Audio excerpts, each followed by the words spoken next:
자, 시선을 중국 쪽으로 돌려보겠습니다. 지난주부터 저희가 삼중전회에 좀 관심을 크게 갖고 계속해서 분석을 해드리고 또 저희 나름대로 또 논의를 해서 결론을 내려드렸었는데 그 결과가 어제 오후에 나왔습니다. 삼중전회가 나흘간의 일정을 마치고 폐막했는데요. 핵심은 시장이 결정적인 역할을 하면서 개혁을 주도하겠다라는 얘기입니다. 그런데 구체적인 방안에 대해서는 조금 더 시간이 걸릴 것 같습니다. 일단 어떤 분석이 나오고 있는지 CNBC 영상부터 확인하시죠.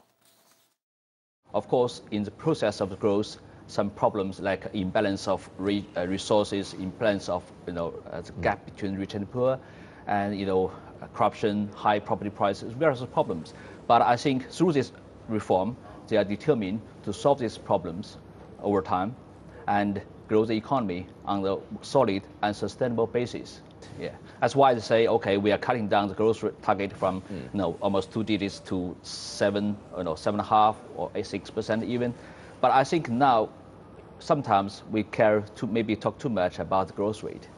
Yeah. At the same time, we shouldn't forget about the base. 30 years ago, China's base GDP only about 200 or 300 billion US dollars. Now it's 8 trillion US dollars. So it involves financial sector, land, residence policy, even maybe in the one-child policy you mentioned just now. I think it's a very complicated process, and it's everything. As part of the reform, I believe they need to, as you said, let the market play more and more important role in the economy. So for example, energy or metals business, more and more private companies need to get involved in investment, in trading, and various kind of sectors of the industries. 자, 결론은 나왔지만 일단 구체적인 방안은 안 나왔습니다. 그런데 공보를 통해서 나온 내용을 조금 핵심들만 몇 가지 짚어드리면 앞서 말씀드린 대로 시장 주도로 개혁을 진행을 한다라는 얘기가 있었고요.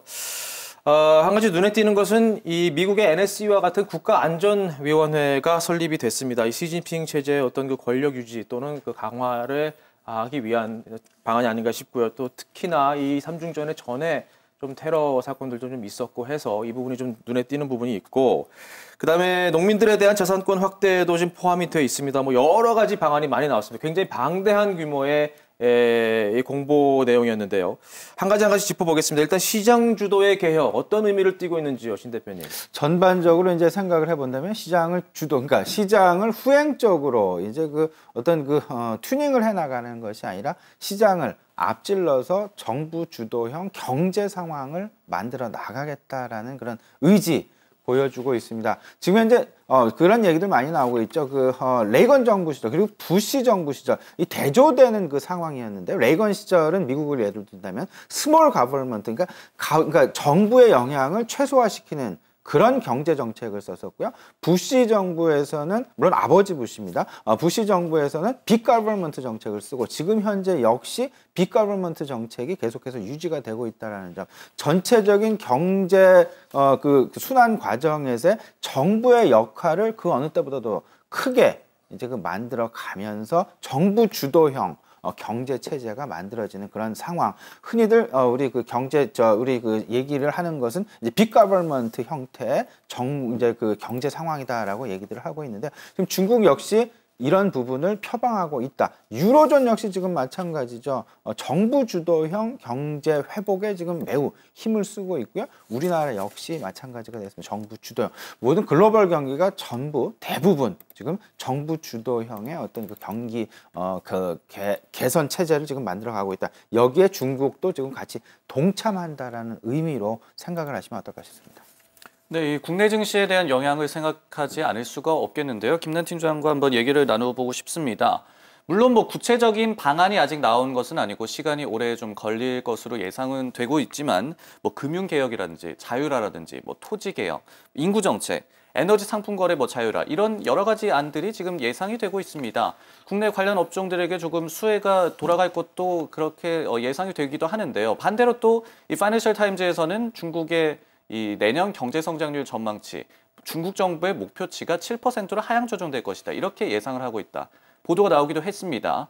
경제 성장률에 집착하지 말아야 한다 이런 코멘트가 영상으로부터 나오기도 했지만 어떤 이 삼중전에로부터의 수혜가 클까요? 아니면 경제 성장률 목표치를 하향 조정하는 데 따른 좀 충격이 클까요? 국내 증시 영향에 대해서는 어떻게 좀 보고 계십니까? 어제 여러 얘기가 굉장히 좀 많이 나왔기 때문에 시장에 다 반영되기가 상당히 좀 무리가 있을 것으로 보여지고 있습니다. 그동안 좀 삼중전회를 두고 얘기가 나왔던 것은 정부의 역할 축소를 통해서 시장 자율화가 어떻게 추진이 되는지 구체적인 방안들에 대해서 기대를 했던 측면이 있었는데 사실 지금 나오고 있는 얘기들로만 좀 보자면 굉장히 좀 큰 폭의 얘기들만 다뤄주고 있어서 국내 증시에 이런 부분들이 좀 수혜를 받기는 좀 상당히 좀 어렵지 않을까 이런 생각을 좀 해보고요. 다만 중국 정부도 오염 방지와 에너지 절감을 통해서 지금 현재 대두되고 있는 그 환경 문제들을 해결을 하겠다라는 얘기가 좀 나와주고 있기 때문에 앞으로 신재생에너지 그리고 뭐 2차 전지를 비롯한 그쪽 관련 업체들 같은 경우에는 국내 증시에도 좀 다소간의 좀 수혜를 받을 수 있지 않을까 이런 예상을 좀 해보면서요. 다만 그 경제 성장률과 관련해서는 어쨌든 고성장 국면에서 어느 정도 지금 성장을 약소화하는 그런 상황이 있기 때문에 이거는 누구나 좀 다 아는 얘기지 않을까라는 그런 좀 생각을 해봅니다. 따라서 오늘 국내 증시는 좀 중국 쪽 얘기로 인한 어떤 그런 충격보다는 현재 좀 문제가 되고 있는 그런 국내 증시만의 수급 상황 이 부분이 훨씬 더 크게 좀 대두될 것으로 보여지고요. 다만 이제 중국은 12월 공작 회의를 통해서 2014년 통화 정책을 이제 발표를 하게 되는데 이 통화 정책의 결정에 따라서 국내 증시도 좀 영향을 받지 않을까. 지금 당장은 아니겠지만 12월 공작 회의 가서 훨씬 더 국내 증시에는 좀 영향을 줄 수 있을 만한 뉴스가 나오지 않을까 이렇게 예상을 해봅니다. 네, 저희 이제 그 매니저들 사이에서 중국 이제 삼중전에 관련돼서 주요 관심거리 그 부분이 어떤 부분이었나 우리 시청자분께 잠깐 좀 말씀을 드리고 넘어가도록 하겠습니다. 일단 그 모든 삼중전에 가장 핵심은 뭐니 개혁이라는 그 단어였죠. 그 개혁에 계속 관심을 가졌었는데 일단 이 토지개혁 쪽에 사실상 매니저들 상당 부분 많이 관심을 가졌고요. 인구 정책에 많이 관심이 몰렸었어요. 호적법 등을 통한 이제 토지의 개혁, 토지법의 개혁, 그리고 인구 정책이 과연 1자녀가 2자녀로 과연 그 해결이 될 그런 구체적인 어떤 그 방법들, 이제 그런 그 법안들이 바뀔 가능성이 있을까 없을까의 여부 쪽에 사실상 시장 내에서 주요 기관 투자자들은 관심을 상당 부분 많이 가지고 있었다라는 점, 이 부분 좀 기억을 해두시고요.